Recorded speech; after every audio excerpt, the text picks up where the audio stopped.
Hi hello welcome to RG solar. ஒவ்வொரு வீடியோவில் ஒவ்வொரு இன்ஸ்டாலேஷன் பிளான் பண்ணியிருந்தோம். அதன்படி இந்த இன்ஸ்டாலேஷன் வீடியோவில் நீங்கள் பார்க்க போகிறது பார்த்தீங்கன்னா ஒரு ஆஃப் கிரிட்.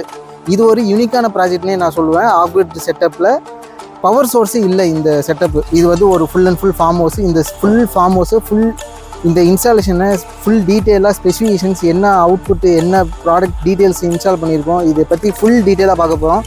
அதுக்கு முன்னாடி நீங்கள் நம்ம சேனலுக்கு இன்னும் சப்ஸ்கிரைப் பண்ணாமல் இருக்கீங்கன்னா மறக்காமல் சப்ஸ்கிரைப் பண்ணுங்கள், லைக் பண்ணுங்கள், ஷேர் பண்ணுங்கள். அண்ட் வாங்க வீடியோக்குள்ளே போவோம்.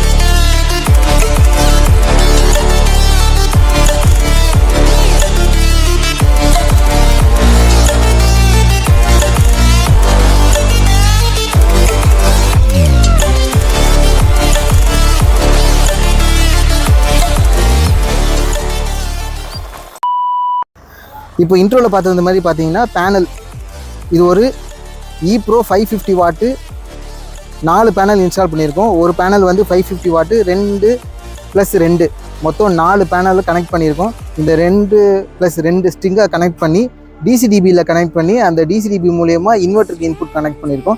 அண்ட் இந்த பேனல் மட்டும் இல்லாமல் அடிஷ்னல் சேஃப்டி பர்பஸ்க்காக லைட்னிங்கும் நம்ம இன்ஸ்டால் பண்ணி கொடுத்துருக்கோம் இந்த கஸ்டமருக்கு. ஏன்னா இந்த சரௌண்டிங்கில் நியர்பை எந்த ஒரு டாலஸ்ட் பில்டிங்ஸ் எதுவுமே இல்லை, இதுதான் இருக்கிறது ஹைட்டு. ஸோ அதனால் இந்த செட்டப் நாங்கள் அவங்களுக்கு சஜஸ்ட் பண்ணியிருக்கோம். அண்ட் பேனல் பார்த்தீங்கன்னா முன்னாடி சொல்லியிருந்த மாதிரி ஈப்ரோவில் 550 வாட்டு பேனலில் 4 பேனல் இன்ஸ்டால் பண்ணியிருக்கோம். டோட்டல் இதோட ஓவரால் 2.2 கிலோவாட் வரும். இப்போ இவங்களுக்கு கஸ்டமருக்கு உண்டான லோடு பார்த்தீங்கன்னா அரௌண்ட் ஒரு 20 to 25 லைட்டு, அப்புறம் ஒரு 5 ஃபேனு. இந்த செட்டப் ஃபுல்லாக அவங்க சோலாரில் ரன் பண்ணக்கூடிய செட்டப்பு. அதுக்காக இந்த செட்டப் நம்ம இன்ஸ்டால் பண்ணியிருக்கோம். பவர் சோர்ஸ் இவங்களுக்கு கிடையாது. ஸோ ஜஸ்ட்டு ஸ்டார்டிங் லைட்லேருந்து பண்ணலாங்கிறதுக்காக இந்த செட்டப் நம்ம பிளான் பண்ணியிருக்கோம். இதில் கூடிய ஸ்ட்ரக்சர் பார்த்தீங்கன்னா அலுமினியம் ஸ்ட்ரக்சர் பண்ணியிருப்போம். அலுமினியம் ஸ்ட்ரக்சர்லேயே உங்களுக்கு எஸ்எஸ் டைப் உள்ள போல்டட். இது உங்களுக்கு நியர்லி மினிமம் 3 to 5 இயர்ஸ்க்கு எந்த ஒரு ரஸ்ட் இஷ்யூ எதுவுமே இருக்காது. அண்டு பேனல் நம்ம பார்த்தாச்சு. இப்போ அடுத்து இன்வெர்ட்டர் பேட்டரி என்ன இன்வெர்ட்டர் பேட்டரி ஸ்பெக்ஸ் இன்ஸ்டால் பண்ணியிருக்கோங்கிறத பார்க்க போகிறோம். அப்படியே வாங்க கீழே போயிடும். இப்போ இந்த செட்டப்பில் பார்த்தீங்கன்னா டிசிடிபி இது 2 பேனல்லேருந்து 2 ஸ்ட்ரிங்காக கொண்டு வந்து அது ரெண்டுமே கம்பைன் பண்ணி டிஸ்ட்ரிபியூஷன் பாக்ஸ் இது. அதுலேருந்து நம்ம டேரெக்டாக இன்வெர்ட்டருக்கு அந்த லைனை கொண்டு போயிருக்கோம். இது ஒரு 6.2 கேபிள். இப்போ இதில் பார்த்தீங்கன்னா விஓசி வந்து 89 வோல்டேஜ். ஆம்ப்ஸ் பார்த்தீங்கன்னா மினிமம் 20 ஆம்ப்ஸ் கிட்டே இருக்கும். இன்வெர்ட்டர் வந்து 2.2 kVA ஈப்ரோவில் எம்பிபிடி இன்வெர்ட்டர். இது ஒரு சோலார் இன்வெர்ட்டர். அண்டு பேட்ரி வந்து 200 AHல் 54 மந்த் வாரண்டி உள்ள பேட்ரி. 2 பேட்ரி சஜஸ்ட் பண்ணியிருக்கோம். இன்வெர்ட்டர் வந்து 30 மந்த் எம்பிபிடி இன்வெர்ட்டரில் 30 மந்த்ஸ் வாரண்டி உள்ள இன்வெர்ட்டர் அது. இது பார்த்தீங்கன்னா கஸ்டமரோட மாட்டுக்கோட்டை.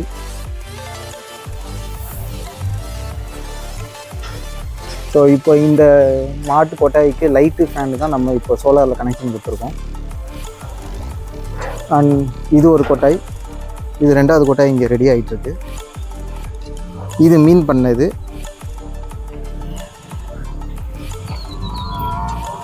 அண்ட் இது வந்து மீன் பண்ண. ஓகே, இப்போ பேனல் இன்ஸ்டாலேஷன் அப்புறம் இன்வெர்ட்டர் பேட்டரி டிசிடிபி இதை பற்றி ஃபுல் டீட்டெயிலாக எக்ஸ்பிளைன் பண்ணியிருப்போம். ப்ளஸ் அடிஷ்னல் லைட்னிங்கு நம்ம இந்த சைட்டில் இன்ஸ்டால் பண்ணியிருக்கோம். அதேமாதிரி இந்த கஸ்டமரோட ஃபார்ம் ஹவுஸ் டீட்டெயில்ஸ் எல்லாமே நம்ம டீட்டெயிலாக பார்த்துருப்போம். இந்த மாதிரி உங்களுக்கு இன்ஸ்டாலேஷன் பண்ணணும், இல்லை இந்த மாதிரி இன்ஸ்டாலேஷன்ஸில் உங்களுக்கு மெட்டீரியல்ஸ் வேணும் அப்படின்னா கண்டிப்பாக மேலே எங்களோட நம்பர் கொடுத்துருக்கோம். அந்த நம்பரை நீங்கள் கான்டாக்ட் பண்ணிக்கலாம். இந்த மாதிரி இன்ஸ்டாலேஷன் வீடியோஸை நீங்கள் கண்டினியூ பார்க்கணும் அப்படின்னா மறக்காமல் எங்கள் சேனலுக்கு சப்ஸ்கிரைப் பண்ணுங்கள், லைக் பண்ணுங்கள், ஷேர் பண்ணுங்கள். அண்ட் கண்டிப்பாக அடுத்த வீடியோவில் பார்ப்போம். பாய், அன்டில் தென்.